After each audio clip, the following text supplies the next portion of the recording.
게임연구 TV 오신 여러분 환영합니다. 저는 스포츠 소녀도요. 루키더 바스켓 이동환입니다. 예, KBL 로마 이펙트 2부 순서 한번 시작을 해보도록 하겠습니다. 1부 순서 잘 보셨는지 모르겠습니다. 네. 자, 천고 동비의 계절을 맞이하여 네. 우리 이동환 기자가 자, 네. 댓글우선 정책에서 댓글부터 힘차게 소화를 하고 가도록 하겠습니다. 네, 네, 좋습니다. 38광땡님이 네. 이래놓고는 잘못했을 때 빨리 사과해서 좋다. 아, 고맙습니다. 네.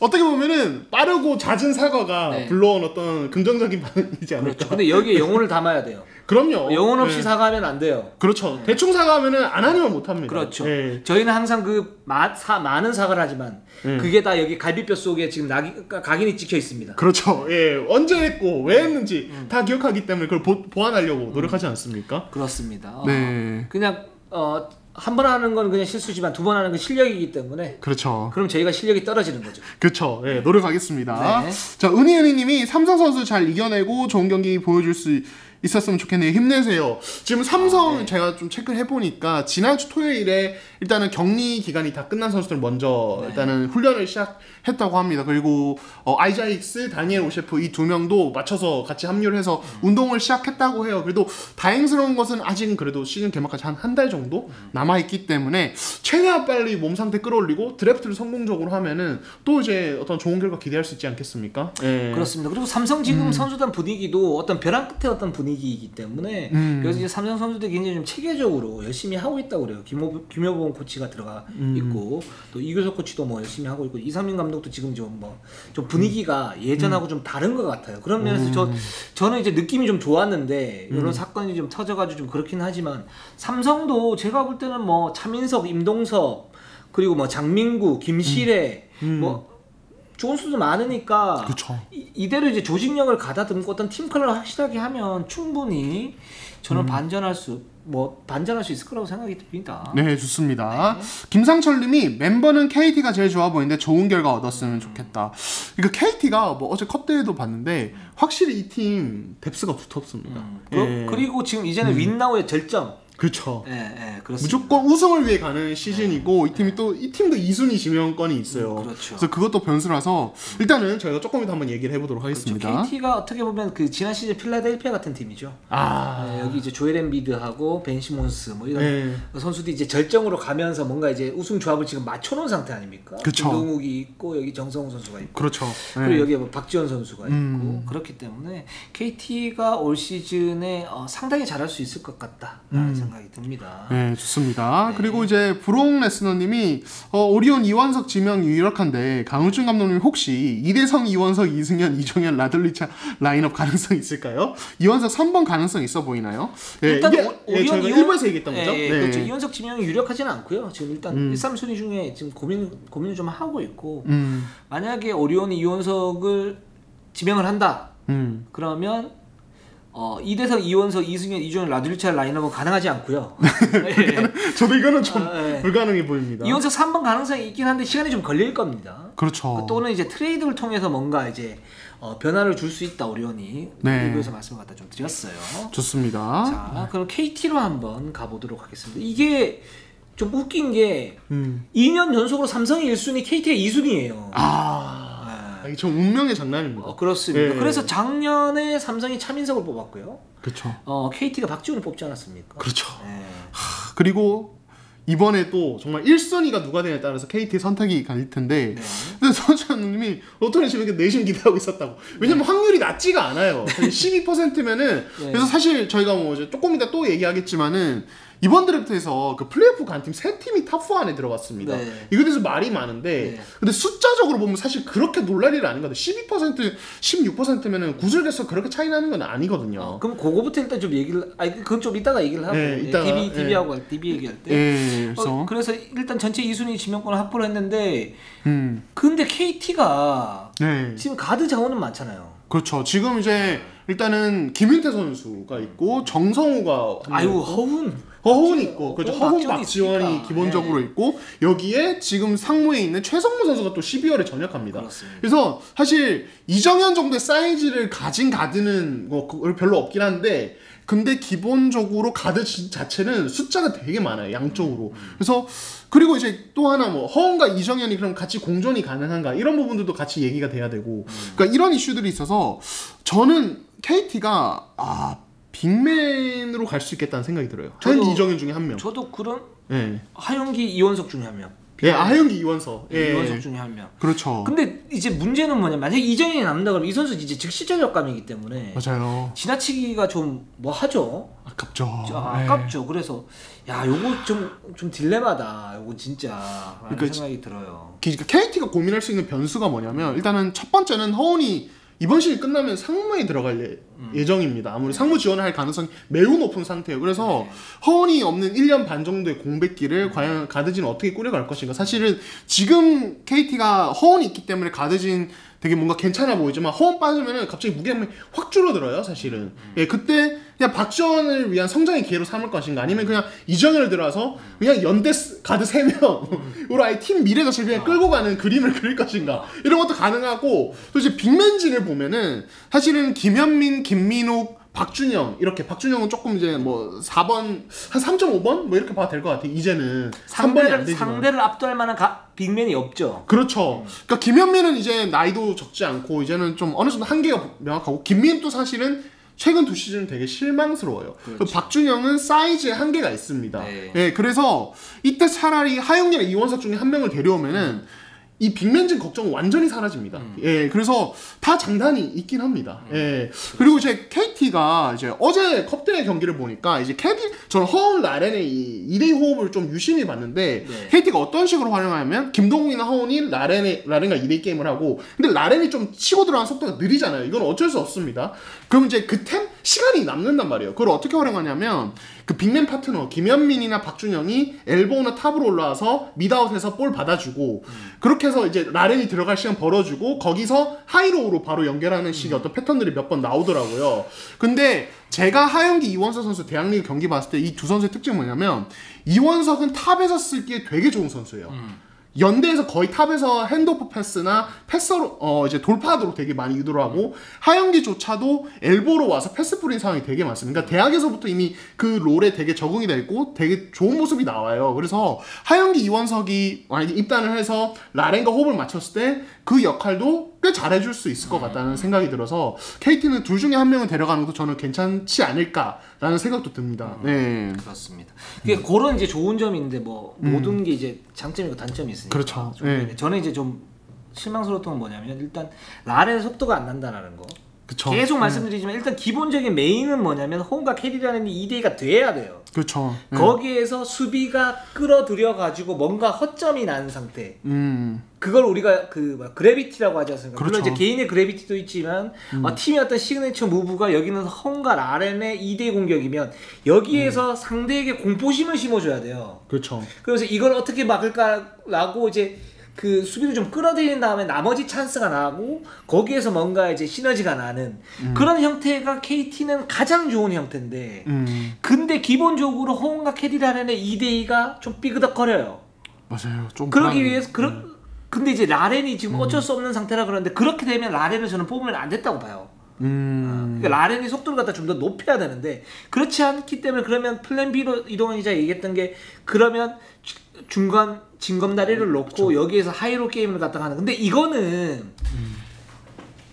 플랜 B로서는 괜찮긴 하지만 이게 메인 옵션이 되면 효율성은 그만큼 떨어져요. 왜냐면 그쵸. 그런 수비에 대해서는 모든 팀들이 다 뭐 그 적극적인 더블 팀이라든가 아니면 기습적인 어떤 그 수비라든가 또는 포스트의 그 강력한 어떤 수비를 구축을 하고 있기 때문에 그렇기 때문에 이게 저는 좀 문제점이라고 보고 있고, 그런 상태에서 이제 KT가 만약에 하윤기나 이원석을 뽑으면 그런 부분에 대한 거는 되겠죠 분명히. 근데 하윤기나 이원석은 좀 다른 게 뭐냐면, 하윤기는 제가 볼 때는 이 실링이 공격에서의 폭이 좀 좁아요.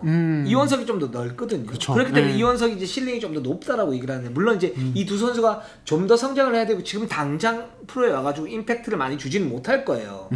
제가 볼 때는 뭐 오세근이 들어왔을 때나 이종현이 들어왔을 때, 이종현이래 김종규가 들어왔을 때나 이럴 때는 못 줄 거예요. 좀 적응이 필요할 텐데, 그렇기 때문에 이 두 선수도 지금 이제 스스로 가지고 있는 어떤 약점들을 갖다가 커버를 해야 된다. 그러니까 성장을 해야 된다. 그쵸. 그래야 이제 팀에 어떤 도움이 된다라는 생각이 듭니다. 네. 그렇습니다. 그래서 KT 같은 경우에는 일단 2순위로서는 저는 이제 빅맨을 뽑았으면 좋겠는데, 왜냐면 이 팀이 기본적으로 고만고만한 이제 그 선수들밖에 없으니까. 근데 어떻게 될지 모르죠. 이 부분 그렇죠. 지켜봐야 되는 거고, 다음 주 보고. 일단 캐디라는가 호우는 일단은 잘 맞지는 않는다. 좀 더 지켜봐야 된다. 네. 말씀을 드리고 싶어요. 자, 삼성으로 한번 가보도록 할게요. 네, 삼성 역시 저희가 드래프트 얘기를 안 할 수가 없습니다. 그렇죠. 2년 연속 1순위 뽑았어요. 네, 정말 이제는 리빌딩의 기반을 마련할 수 있는 어떤 해가 아닌가 그런 생각이 듭니다. 네. 일단 이제 뭐 하윤기, 이정현 그리고 이원석 탑3 중에 한 명을 고민하고 있고, 삼성 쪽에서도 일단 아직은 아직 좀 시간이 남았잖아요. 지금 한 2주 정도가 남았기 때문에 지금 이제 고민을 계속 하고 있다. 코칭 스태프가 상의를 하고 있다고 하는데, 어떻게 보세요? 유현 기자는 만약에 추천을 한다면 그냥 개인적으로 이걸 제가 사실은 신인 드래프트 때 얘기를 하려고 그랬는데 이게 참 애매해요. 그러니까 참 너무너무 애매해요. 어떤 게 애매하냐면, 삼성은 지금 김준일 선수 갔기 때문에 어떤 빅맨 한 명이 좀 필요하긴 하죠. 그렇죠. 근데 가드도 필요하단 말이죠. 그렇죠. 그러니까 윙맨이 많은데 이제 가드하고 빅맨이 부족한 그런 상태이기 때문에 하윤기를 지명했을 때는 좀 더 1, 2년 내에 뭔가 성과를 갖다 낼 수 있는 그런 상황이고, 이원석은 조금 기다려줘야 되는데 지금 삼성 시스템 입장에서는 지금 뭔가 성과를 내면서 확 올라가야 되는 그런 느낌이 있어서, 그래서 이제 두 선수에 대해서는 좀 이제 삐까삐까하고. 근데 저는 이정현을 개인적으로 뽑았으면 좋겠는데 그게 왜 그러냐면, 사실 이정현 선수에 대해서 제가 연대 2학년 때인가 그때 한번 보고 이 선수는 잘만 성장하면 MVP 레벨까지도 갈 수 있는 선수겠다라는 생각이 들어서. 왜 그랬냐면, 일단 기본적으로 파워를 갖추고 있고요. 그리고 그 수비할 때 수비의 스텝은 좀 기본기가 좀 떨어지는데, 일단 그 따라가면서 체이싱 블록을 하는 능력이 있어요. 1m 88인데 좀 작아 보이긴 하지만 1m 88입니다. 그러니까 사이즈도 괜찮은 편이고. 그렇죠. 그리고 이 선수가 석점, 미드 점퍼, 골밑 돌파가 다 되는 그런 장점이 있거든요. 농구를 알고 하고.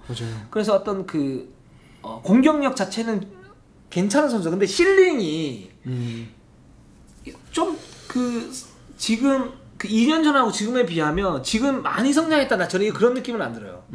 예를 들어서 돌파를 할 때 이 선수가 이제 유로 스텝을 많이 쓰거든요. 그러니까 하체 힘이 좋다라는 거죠. 유로 스텝을 많이 쓰면서 돌파에 대해서 좀 자유자재. 그러니까 대학 리그에서는 막을 선수가 없는 것 같아요. 근데 프로에서는 좀 막힐 수 있죠. 근데 그런 부분 보완하기 위해서 왼손으로 일단 기본적으로 자유자재를 써야 되고, 플로터 능력이 괜찮아요. 근데 왼손으로 자유자재를 써야 되는데 이 선수가 왼손 쓰는 게 굉장히 좀 어색해요. 그렇죠. 왼쪽 돌파를 해도 오른손으로 놓고 막 이러거든요.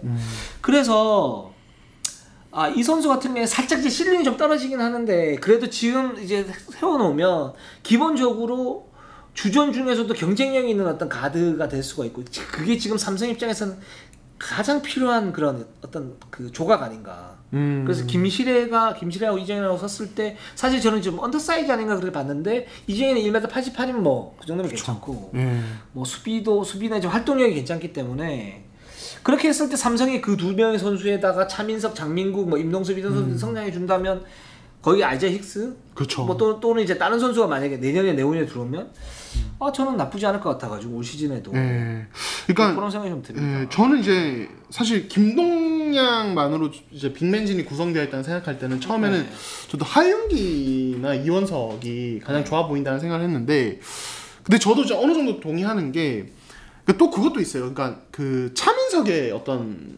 역할이 애매해지는 것도 있어요. 하윤기나 이원석이 왔을 때. 그러니까 차민석이 사실은 이 선수가 3번은 아니에요. 3.5번, 4번을 봐야 되는데, 근데 하윤기나 이원석이 왔을 때는 이 선수가 아예 3번으로 간다든지 이런 게 해야 되는데, 제가 봤을 때는 그렇게 되려면 시간이 좀 필요해 보이거든요. 사실 안 될 수도 있어요. 그거는 이제 하기에 따라서. 그래서 그렇게 되면은 차민석이 오히려 애매해질 수 있다. 그래서 차민석과 같이 크려면, 그리고 차민석이 어떤 자신의 롤을 고유하게 가져가면서 가려면은 오히려 또 이정현 지명이 조금 더 효율적일 수 있다. 왜냐면 또 차민석 3번으로 간다고 해도 거기 장민국, 임동석도 있어서 다 겹쳐버리거든요. 그쪽 프론트 코트가. 그래서 오히려 차민석의 어떤 자유, 그리고 이 장신 포워드 라인의 어떤 범용성, 활용도를 높이기 위해서라도 이정현 지명이 조금 더 괜찮을 것 같다라는 생각도 저도 들긴 했습니다. 네. 그렇습니다. 그리고 이 하윤기와 이원석도 좀 애매한 게 어떤 거냐면 사실은 이제 미래를 보면 저는 이원석을 뽑아야 된다고 봐요. 제 생각에는. 근데 지금 삼성 입장에서 하윤기가 좀 더 좋을 수 있는 게 일단 골 밑에서의 어떤 힘 그리고 탄력 그리고 이제 그 블록슛 능력이 있기 때문에 그쵸.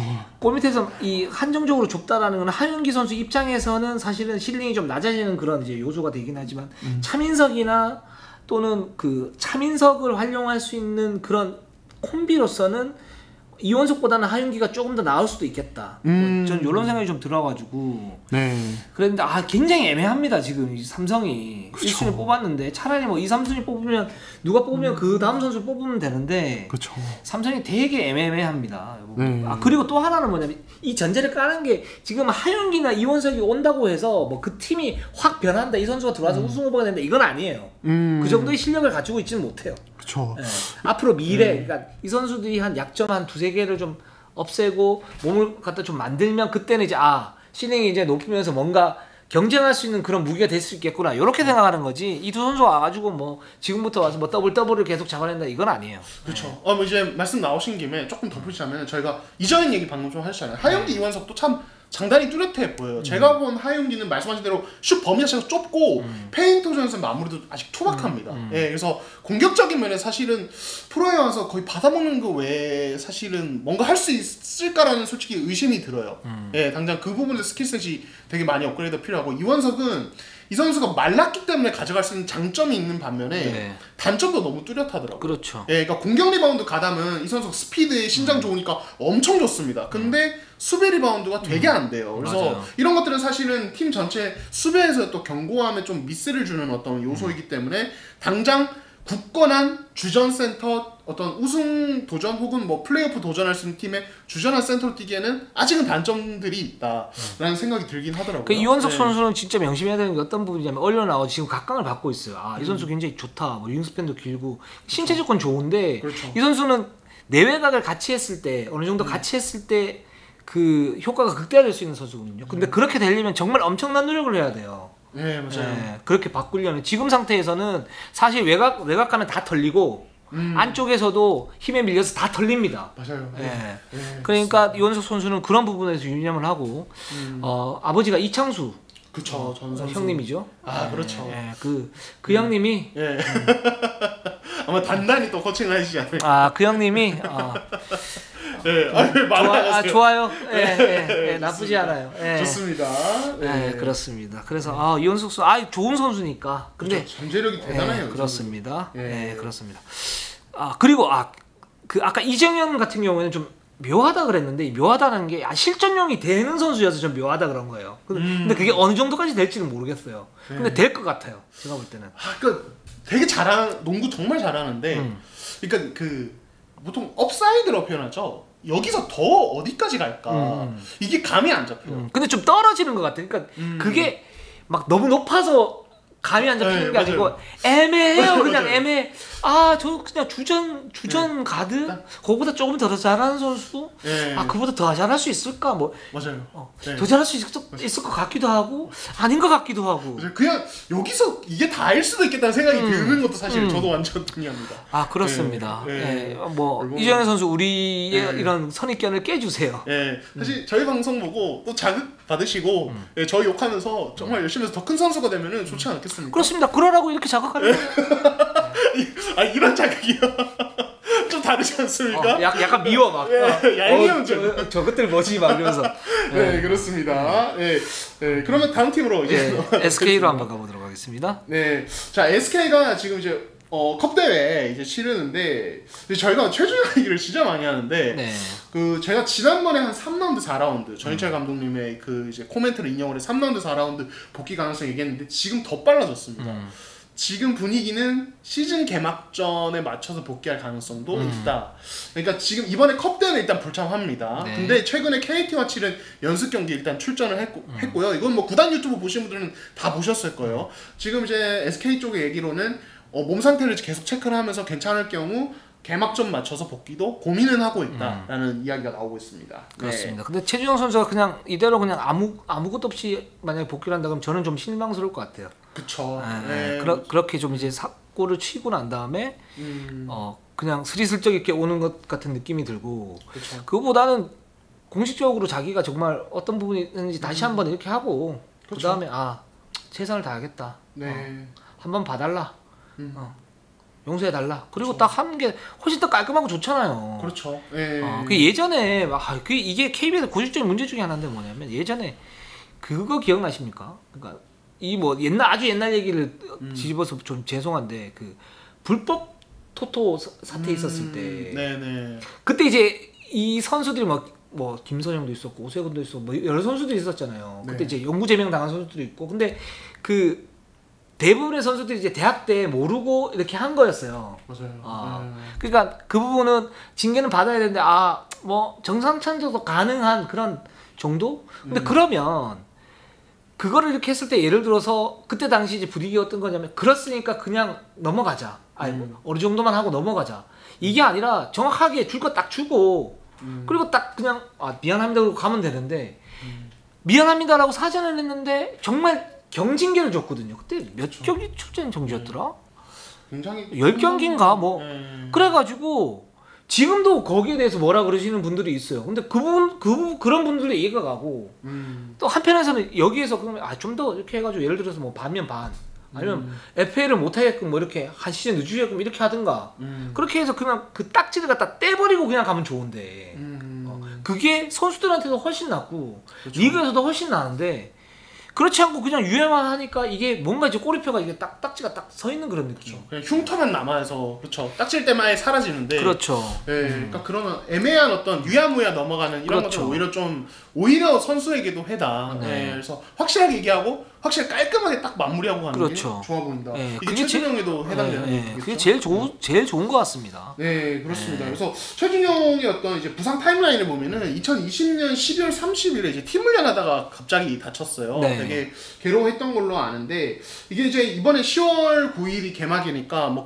타임라인을 보면 거의 한 10개월 정도. 이게 사실은 최근에 어떤 현대의학 기술이나 뭐 이제 전방 십자인대 파열 부상당한 사례를 보면은 굉장히 짧은 기간은 아니에요. 사실은 10개월이면 어느 정도 이제 회복과 이런 시기를 다 거쳤다고 볼 수 있고 이제 뭐 개막전부터는 뛴다고 해도 뭐 출전 시간이 아주 길지는 않겠죠. 어느 정도 맞춰 갈 텐데 최준영이 만약에 어느 정도 폼을 회복한다고 봤을 때 이 SK의 이 프론트 코트 라인이 상당히 두터워집니다. 그럼 저는 SK의 전력 자체도 물론 좀 봐야겠지만은 무시할 수 없는 수준이 되지 않은가 이런 생각이 들거든요. 좀 유덕 기자 좀 어떻게 보세요? 네, 좀 더 좋아질 수 있고 그렇습니다. 근데 저는 이제 더 중요한 건 뭐냐면 전희철 감독이 얘기하고 있는 디테일이 얼마만큼 녹아들 것인가 이 부분이 굉장히 중요하고 원희가 만약에 부활했을 경우에는 최준영이 들어왔을 때 4강 갈 수 있는 걸 우승권으로 끌어줄 수 있는 그 정도의 어떤 역할 될 수 있다. 그쵸. 라는 생각이 들고 근데 반면에 그래서 이제 지금 상태에서도 중요한 건 뭐냐면 김선영이 얼마나 잡아주는가 자밀원희와 코어를 이루는가 이 부분이 가장 중요하고 그 다음에 안영준이 얼마나 성장하느냐 중요하고 전희철 감독이 얼마나 디테일하게 한 걸 선수들이 발현하는가 그 다음에 이제 최준영은 거기 이제 약간 조미료 같은 느낌으로 다시 다리 한 막 탁 터뜨리는 거죠. 그렇죠. 바로 이 맛이야. 이런 느낌. 또 먹는 얘기 하시는 군침 도네요. 그렇죠. 저 청도동비라 요즘에. 그렇죠. 그렇습니다. 그런 이제 최준영의 어떤 역할은 분명히 할 수 있겠다. 라는 생각이 듭니다. 좀 지켜볼 필요가 있을 것 같고. 자, 그럼 DB로 넘어가겠습니다. DB가 지금 보면 뭐 16%의 확률을 가지고 갔는데 7순위 획득을 했어요. 그러니까 사실 이번에 그 세 개 팀이 밀려났잖아요. 그 이제 DB뿐만 아니라 LG와 SK도 각각 5순위, 6순위여서 사실은 되게 실망스러운 결과인데 이게 DB 앞에서는 사실은 좀 그렇게 표현하기 그런 게 DB는 정말 기대를 많이 했을 거거든요. 근데 1순위 가능성이 있었는데 7순위이기 때문에 이거는 DB 입장에서 상당히 좀 아쉬움이 많이 남을 것 같고 이게 DB 팬분들이 되게 많이 놀라고 분노를 하신 걸로 알아요. 그러니까 팬분들은 그럴 수 있죠. 1순위 기대를 하고 있었는데 그렇죠. 7순위가 돼버렸으면 사실 이거 굉장히 그림이 다르기 때문에 이게 또 이제 결국에는 그 얘기로 이어집니다. 이거 조정이 필요한 게 아니냐. 플레이오프 간 팀들이 이렇게 상위 픽을 먹어버리면 못 간 팀들은 언제 전력 보강하느냐, 어떻게 하느냐. 이렇게 좀 얘기가 나올 수밖에 없는 것 같고 이제 KBL이 지금의 추첨 확률로 변경된 게 그 이제 2012-13 시즌에 그 이제 노골적 탱킹. 네. 예, 그때 이제 제가 알기로 기억하는 게 경희대 3인방이 나온다고 네. 해서 네. 이제 탱킹하는 팀이 있었고 네. 이걸로 인해서 조정이 됐고 원래는 다 동일확률이었죠. 8개 팀. 그랬다가 한 두세 번 조정을 하면서 지금에 이르렀는데 어떻게 보세요? 이게 뭐 좋은 대안이 있을까요? 아니요, 저는 지금처럼 했으면 좋겠어요. 지금처럼 했으면 좋겠다. 그냥 예. 물론 이제 DB 팬분들 입장에서는 힘들 수 있어요. 진짜. 그쵸. 안 그래 지금 두경민도 나갔지. 그쵸. 예. 지금 전력 좀 불안하지. 그러니까 선수 보강이 돼야 되는데 신인 드래프트까지 이렇게 되니까 그럴 수 있는데 근데 그 탱킹을 했던 시절 한번 생각을 한번 해보자. 정말 꼴불견도 그런 꼴불견이 없었어. 그래서 제가 요즘도 좀 그런 부분에 좀 그런 게 뭐냐. 일단 인삼. 인삼이 그래가지고 그때 뭐 인삼 신기 만들었죠. 그쵸. 네. 네. 오세근을 또 이제 극적으로 또 뽑아가지고 또 그렇게 만들었고 LG도 그때 거기에서 이제 자유로울 수가 없어요. 여기서 자유로울 수 있는 팀이 삼성 정도? 삼성 그때 정정당당하게 해가지고 아마 6강에 오른 걸로 알고 있고. 그쵸. 그래서 지금 복을 받는 겁니다. 이현수 1순위. 네, 그렇죠. 돌고 돈다. 네. 근데 DB는 그래서 7순위인데 저는 그냥 탱킹이 정말 굉장히 뭐랄까 조직적으로 하는데 너무 보기가 싫어요. 그러니까 왜 보기가 싫으냐면 NBA도 사실 보기 굉장히 싫잖아요. 맞아요. 그 꼬라지가 그게 프로냐 뭐 이런 얘기 나오는데 그 KBL은 훨씬 더 심해요. 막 뭐 감독들끼리 막 이제 싸우기도 하고 막 우리는 그래도 이 정도는 아닌데 왜 너네는 그냥 노골적으로 하는 거야 막 이런 식으로. 그래서 저는 그 막판에 그런 순위 경쟁 했을 때 그걸 이제 그 꼬라지를 제가 다 봤기 때문에 현장에서 다 취재하시면서 정말 많은 걸 보셨을 거예요. 그렇죠. 그렇기 때문에 저는 그냥 이대로 했으면 좋겠어요. 솔직히. 저도 비슷합니다. 이게 제가 뭐 맞춰가려고 하는 게 아니라 그러니까 사실 NBA도 그래서 2019년부터 그 확률이 다 바뀌었습니다. 그러니까 이미 NBA도 이미 뭐 NBA 한다고 저희가 다 따라갈 필요는 없지만은 탱킹을 방지하는 그런 이제 고의 패배를 방지하는 가장 큰 방법은 결국에는 진 팀에게 메리트를 줄이는 거예요. 맞아요. 이거 어쩔 수 없는 것 같아요. 뭐 다른 거를 할 수는 없잖아요. 그러니까 그게 가장 좋은 방법인 것 같고, 그러니까 만약에 그러면 그렇다고 해서 예전의 어떤 확률로 돌아가면은 다시 예전 같은 일이 안 일어날까? 저는 그렇지는 않을 것 같아요. 맞습니다. 진짜 뭐 아무리 요즘에 뭐 드래프트에서 매물이 없는 해가 늘어났다고 해도 어쨌든 좀 노골적인 어떤 행태들은 나올 수 있기 때문에 저는 그냥 어쩔 수 없이 받아들이고 정말 어떻게 보면 운이잖아요, 이거 추첨은. 그냥 받아들이는 게 방법이지 않을까. 그러니까 이런 이제 뭐랄까요, 이 현재 추첨 제도로 인해서 나타나는 어떤 이제 뭐랄까. 많이 지는 팀들의 어떤 밀려나는 부분으로 인한 폐해, 그리고 예전으로 돌아가서 탱킹 팀들의 나타나면서 일어나는 폐해, 어느 게 더 크냐? 손익계산서 따져보면 딱 나옵니다. 전 탱킹 못하게 하는 게 더 맞다고 봅니다. 네, 그렇습니다. 그럼 DB는 지금 7순위 애매하네요. 우리 DB 애매합니다. DB 애매해요. DB가 일단 빅맨지는 어쨌든 숫자적으로는 좀 풍부하고 윙맨 자원을 갖다 뽑아야 되는데. 그쵸. 근데 윙맨 자원이 뭐 그다지 많지 않아서 뭐 기존에 있던 선수들이 괜찮으니까 일단 타이치가 좀 성장을 하고. 그쵸. 그렇습니다. 그러니까, 뭐 윙 쪽에서 사실 지금 많이 거론되는 게 고려대 신민서, 연세대 신승민, 한양대 이승우, 이제 이런 선수들이 많이 거론이 되는데. 셋 중에 그래도 한 명 사실 이게 참 이게 DB 분이 지금 되게 좋을 수가 없기 때문에 이게 되게 조심스러워 이런 얘기 하는 것도. 그래서 일단은 저도 윙 보강이 7순위에서는 좀 현실적이지 않을까 싶습니다. 네, 그렇습니다. 자, 그럼 LG로 한번 넘어가 보도록 하겠습니다. 마성의 LG. 저는 LG의 첫 경기를 보고 제가 지난주에 L 동력이라고 그러지 않았습니까? 엄청 후회했습니다. 그렇습니다. 사실 그때 방송 중에도 나중에 후회하셨어요. 이거 내가 좀 근데 뭔가 느낌이 싸하더라고요. 미안합니다. 근데 이왕 저는 L 동력에 깃발 꽂았으니까 끝까지 밀고 가십니까? 아니요. 끝까지 밀고 가는데 제가 그래서 오늘 LG를 정말 집중 공격할 거예요. 집중 공격. LG는 이렇게 농구해서는 안 된다. 좋습니다. 우리 자매품 이관이가 있지만 이렇게 농구해서는 안 된다.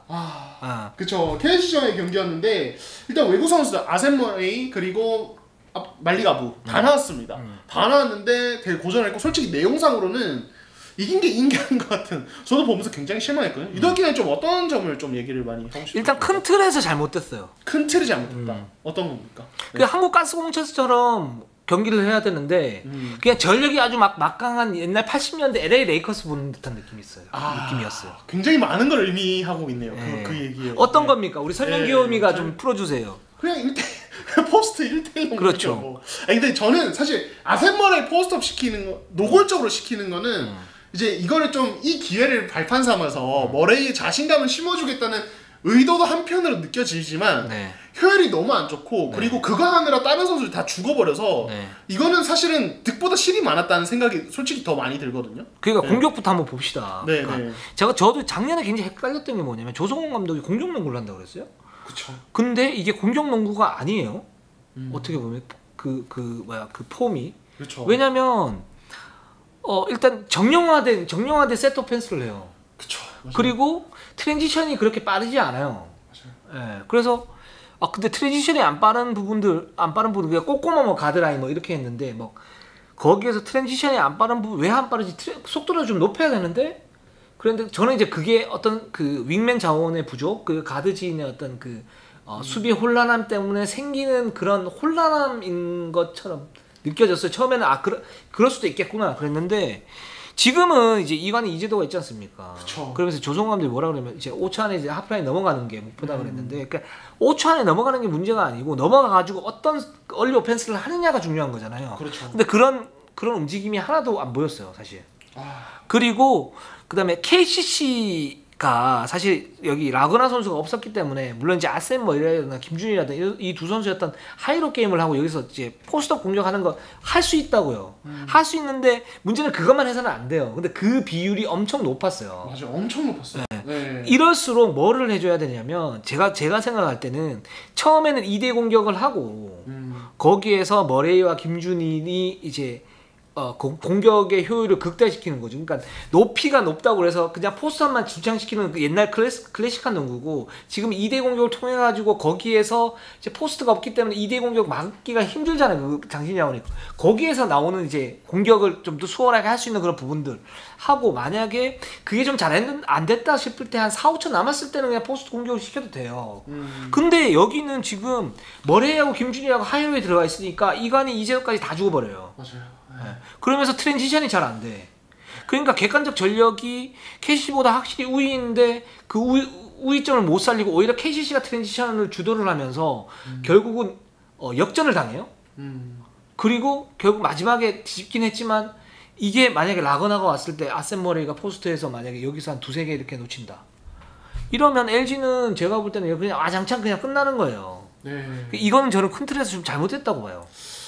그러니까 이게 예전에 농구는 리머텍을 포스트업을 합니다. 심장차를 최대한 활용해서 다운 템포로 거기서 이제 또 파생되는 건 더블팀 온 거 킥아웃 패스로 쭉쭉쭉 나가서 밖에서 마무리 그리고 엔트리 패스가 중요하고 그런 농구인데 사실 지금의 리머텍은 되게 그림이 달라요. 그렇죠. 네, 지금 리머텍 되게 그림이 다르고 가드와의 2대 게임을 통한 어떤 순간적인 어떤 리머텍이라든지 혹은 트레인션 공격 혹은 사이즈가 좋으면은 공격 리바운드 가다. 그러니까 가드가 먼저 림을 어떻게 해주고 이제 상대 블로커가 그걸 림 프로텍팅 하기 위해서 어떤 그쪽에 집중을 하면은 뒤쪽에서 공격 리바운드 해서 풋백 득점 자연스럽게 생산하는 식으로 페인트존 득점을 극대화하는 게 현대 농구인데 이게 왜 그냥 현대 농구가 따라하라는 게 아니고 이게 왜 이렇게 변했냐. 그렇죠. 이동환 기자가 세 가지를 갖다 얘기해 줬는데 이게 왜 이렇게 변했냐.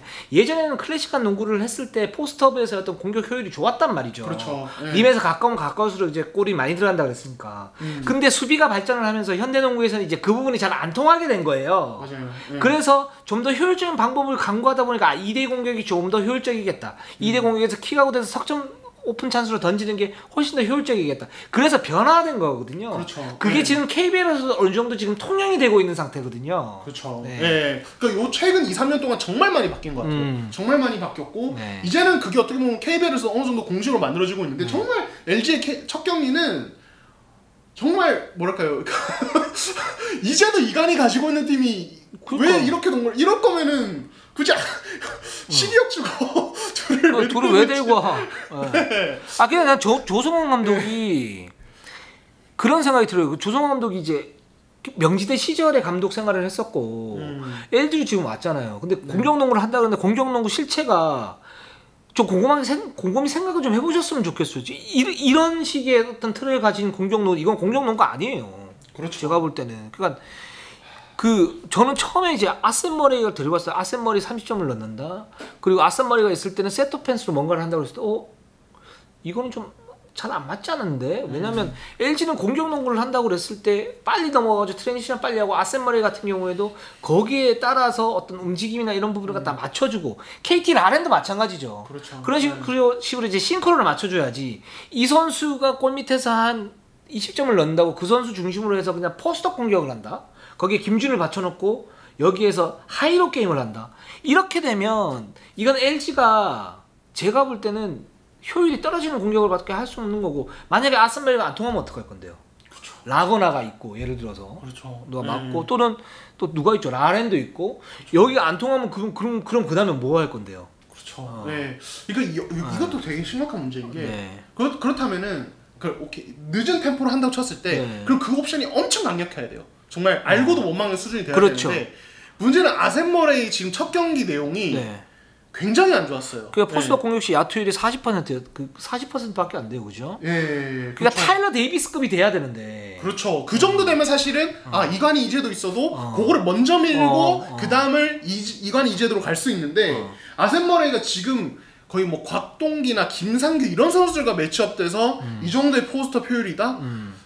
이거는 사실은 굉장히 걱정스러운 부분이죠. 그러니까 진짜로 라거나나 라렌이나 그런 다른 팀의 솔직히 2옵션급 빅맨들과 만나서도 과연 이 정도로 좋은 매치업이 안 나오는데, 과연 여기서도 이러면 이게 가능할까? 심지어 머레이는 몸 상태 얘기하도 애매한 게, 이 선수는 그 이제 출산 문제 때문에 다른 구단들 동의를 받고 굉장히 입국을 빨리 했어요. 그래서 다른 외국인 선수들보다 몸 끌어올릴 시간도 굉장히 많았어요. 그래서 저는 이 선수에 한해서는 몸 상태 얘기를 하면 안 된다고 생각을 하거든요. 아니 그러니까 네. 작년에 보면 션농도 그렇고, 네. 라그나도 그렇고, 그 직전에 자밀원이도 그렇고, 그러니까 포스트 공격도 했지만 2대 공격을 하면서 뭔가 풀었단 말이죠. 그렇죠. 근데 무슨 자신감으로 아센 머레이를 그냥 포스트만 세우는 건지. 그리고 리그컵이기 때문에 KC 라그나가 빠졌기 때문에 그렇게 될 수도 있다라고 100번 양보를 해서 생각을 해봤는데도 그래도 이건 2대2 공격에 대한 어떤 기본적인 그런 이제 패턴을 좀 가지고 간 상태에서 뭔가를 해야 되는데, 이거는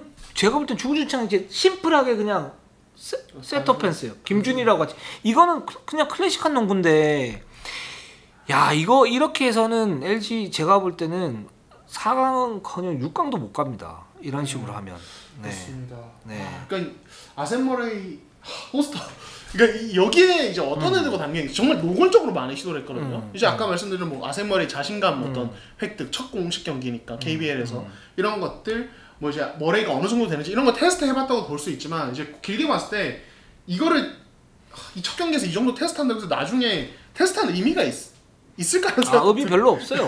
솔직히 의미 별로 없어요. 네. 그래서 강점이 아닌 걸 네. 강점으로 써보려고 좀 하는 것 같아서 저는 정말 이제도, 그러니까 조성현님 그런 얘기를 하셨거든요. 아센 머레이는 2대2 게임에 능하고 그런 부분, 그리고 저희가 아센 머레이 집중 분석할 때도 스크리너로서의 역량이 좋다. 왜냐면 되게 영리한 선수예요. 제가 봤을 때도. 근데 그거를 전혀 안 쓰고 있기 때문에. 그렇죠. 안 쓰는 게 문제예요. 네. 그래서 틀이 완전히 틀렸다고 말씀을 드렸던 거예요. 그게 다른 거하고 틀린 거하고 다른 게 저도 아는데, 그렇죠. 이런 틀을 가지고 가서는 저는 안 된다고 보고 있고, 더 심각한 문제는 수비입니다. 네, 그렇습니다.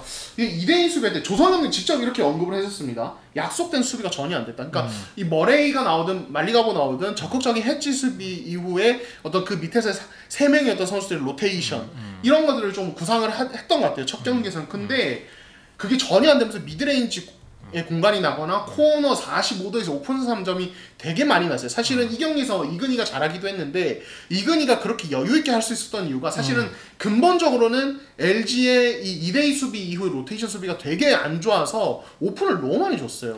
이게 저는 제가 볼 때는 머레이, 아셈 마레이라고 그러지, 뭐래요? 머레이인데. 에이, 마레이? 네, 마레이. 머레이 선수하고 김준일 선수하고 활동력이 좋지가 않아요. 그렇기 때문에 나올 수 있는 수비였던 구멍이라고 생각은 들어요. 근데 그걸 이제 어느 정도까지 메우느냐, 그렇죠. 이게 지금 LG의 가장 큰 문제인데, 근데 말씀하셨던 것처럼 손발이 일단 안 맞아요. 그 다음에 3점 라인에서 로테이션 수비가 정돈이 안 돼 있어요. 이게 기본적인 문제. 원래 약점인데 그게 아예 조직적으로 정돈까지도 안 돼 있어요. 예. 그러면서 그냥 활동량 자체가 적어요. 예. 근데 이게 그 수준이 너무 떨어져가지고 저도 너무 실망해서 너무 떨어져. 야 이게 과연 리그컵이 끝난 다음에 리그까지 맞춰질까? 그쵸. 어느 정도 이제 약점이 나오긴 나올 텐데 이게 맞춰질까? 그래도 이관이 이재도면 어느 정도 활동력이 있고 수비에 대해서 굉장히 좀 괜찮은 정말 괜찮은 조합인데 이 두 선수의 수비력이나 공격력을 전혀 활용하지 못한 채 그런 식으로 지금 팀을 일단은 준비가 돼 있다고 그런 준비가 돼 있다고 이건 준비가 돼 있는 게 아닌데라는 생각이 들어요. 솔직히 말씀드려서. 그렇죠. 제 L 동력이니까 이제 좀 과감하게 좀 말씀드려요. 아 그럼 나도 나중에 욕 먹는단 말이에요. 그렇죠. 그렇죠. 그렇죠. 그러니까 지금 어쨌든 전체적인 공격 틀 그리고 2대2 수비까지 사실은 둘 다 마련이 돼야 강팀으로 갈 수 있거든요. 네. 둘 다 안 돼 있어서 근데 2대2 수비는 좀 지켜보긴 하겠습니다. 왜냐하면 그렇죠. 그것도 이제 훈련을 하고 경기를 반복하다 보면 좋아질 수 있는 부분이어서 근데 일단은 첫 경기 인상은 굉장히 좀 불안했다. 너무 실망했다. 네. 그리고 어떤 부분이 있냐면 저는 이제 움직임을 할 때 그러니까 LG가 작년에 최하위를 했잖아요. 그렇죠. 꼴찌를 했잖아요. 그럼 뭔가 절실함 이런 게 있어야 될 거 아니야. 그렇죠. 예? 맞아요. 최소한 준비를 많이 하고 올해는 완전히 팀이 완전히 달라졌으니까 뭔가 달라질 거야. 이런 게 있어야 될 거 아니에요. 근데 벌써부터 강팀이 된 양 뭔가 모르게 느슨하고 그리고 포스터 비었으면 포스터 공격할게 남의 선수 다 서 있고 그렇죠. 정신력은 이럴 때 필요한 거예요. 그렇죠. 예? 그러니까 쪼그는 거 이런 거 이럴 때 필요한 거라고요. 예. 사실 또 LG가 지난 시즌 조성 감독이 부임하고부터 어떤 팀 훈련 문화라든지 이런 것들 많이 좀 바꾼 팀이지 않습니까? 사실 그때 좀 이제 좋은 반응도 있지만은 근데 좀 우려의 시선도 있었던 것도 사실이에요. 그렇죠. 빛과 그림자가 있으니까. 예. 그래서 사실은 이거에 대해서 어떻게 좀 이제 저희끼리는 어떻게 이제 방송에서 많이 얘기를 했냐면 어떻게 보면 좀 LG가 그동안 너무 갇혀 있었기 때문에 조금 더 좀 자율성을 좀 부여하고 이제 어떤 자신감을 좀 끌어올리는 어떤 용도. 그렇죠. 현주엽 감독이 워낙 이상하게 경기 선수단을 운영을 했었으니까. 그렇죠. 예. 근데 사실 지금은 이제 그거랑 완전 좀 그렇게 볼 수가 없는 게 멤버가 꽤 화려해졌어요. 이재도, 이관희, 김준일 화려하고 사실 지난 시즌과 비교할 수 없는 로스터이기 때문에 이런 상태에서 어떤 그걸 조금 풀어준 게 좀 단점이 작용한다면은 유동현 기자가 말씀한 그 문제점이 좀 되게 두드러질 수도 있겠다는 생각도 듭니다. 그렇습니다. 이거 이렇게 하면 LG는 작년보다 뭐 성적이 조금 더 올라가겠죠. 전력이 뭐 몇십억 썼으니까. 그렇죠. 근데 지금 LG가 원하는 게 그게 아니잖아요. 여기에서 확 올려가지고 정말 강팀으로 가고 정말 뭐 화끈한 농구를 하지 우승은 못 하더라도 화끈한 농구를 해서 창원 팬들에게 어떤 그 농구 열기가 딱 불을 지필 수 있는 뭔가 이제 그런 강력한 팀 컬러 이런 걸 가지고 가야 되는데 그런 부분이 전혀 안 나왔어요. 전혀 안 나와서 저는 상당히 실망을 많이 했습니다. 네, 그렇습니다. 그렇습니다. 뭐 L 동력입니다. L 동력. 큰일 났네. 물론 이제 컵대회 첫 경기니까. 네, 그렇죠. 앞으로 뭐 두 번째 경기 이후의 경기들 좀 더 봐야 되긴 하지만 첫 경기만 놓고 보면 뭐 다른 팀도 저희가 첫 경기 한 경기 가지고 얘기를 하는 부분 많으니까요. 그렇죠. 저희가 이렇게 자극적으로 얘기하는 거 이렇게 자극을 받아서 여러분들이 우리 이거 아니야 우리 막 하면 좋죠. 그렇죠. 그렇게 하세요. 그렇죠. 좋죠. 저희도 아쉬움이 워낙 큰 만큼 또 세게 말을 하게 그럼요. 그렇습니다. 그렇습니다. 네, 좋습니다. 자, 2부 방송 여기까지 하겠습니다. 우리는 항상 최선을 다하겠습니다. 자, 네이버 유튜브 구독 좋아요 알람 감사합니다.